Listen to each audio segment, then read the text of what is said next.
একজন সন্তান মাকে কতটুকু ভালোবাসতে পারে এই ভিডিও না দেখলে বুঝবেন না। প্লিজ ভিডিওটা স্কিপ করবেন না। হারালেন চাকরিও, তবুও দুই পা হারানো অসুস্থ মাকে এক মুহূর্তের জন্য ছেড়ে যাননি ছেলে। মায়ের প্রতি এমন ভালোবাসার অনন্য দৃষ্টান্ত স্থাপন করেছেন এক সন্তান।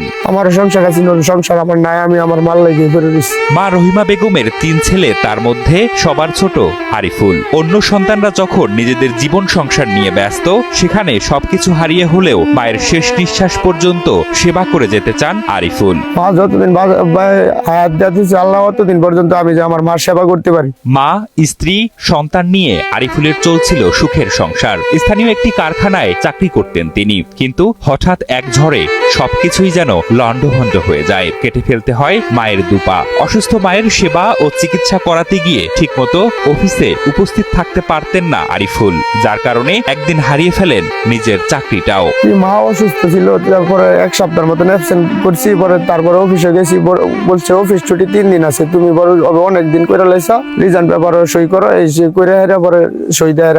অন্যদিকে 2.5 বছরের ছোট্ট মেয়েকে নিয়ে চলে যায় স্ত্রী। তারপর থেকেই মাকে নিয়ে চলছে আরিফুলের মানবেতর জীবন।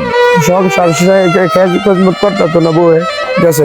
মায়ের সেবা করে একদিকে যেমন প্রশান্তি মেলে, অন্যদিকে আরিফুলের চোখে শুধু কান্না আর অনিশ্চিত ভবিষ্যতের ভাবনা। অভাবের তাড়নায় স্বামী ছেড়ে যাওয়া আরিফুলের মা রহিমা বেগম 5 বছর আগেও ছিলেন সুস্থ।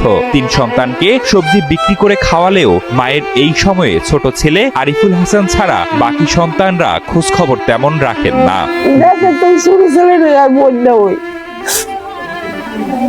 আর কেউ নাই, নিজে খাটটা খাইছি আমি। রুটি বিস্কুট বেচছি, কচু শাক না ডাহা বেচছি, কত কিছু করে খাইছি বাবা।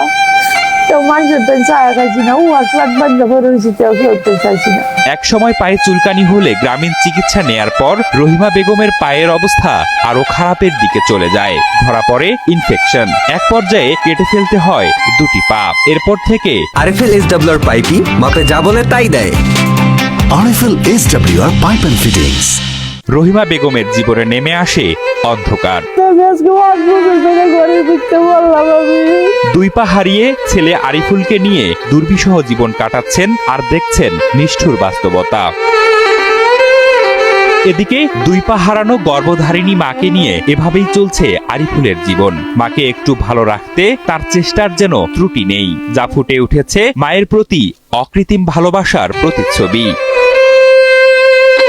আরিফুল গাজীপুরের শ্রীপুর উপজেলার বরমী ইউনিয়নের দুর্লভপুর পূর্বপাড়া এলাকার বাসিন্দা। মায়ের জন্য তার এমন ত্যাগের কথা ছড়িয়েছে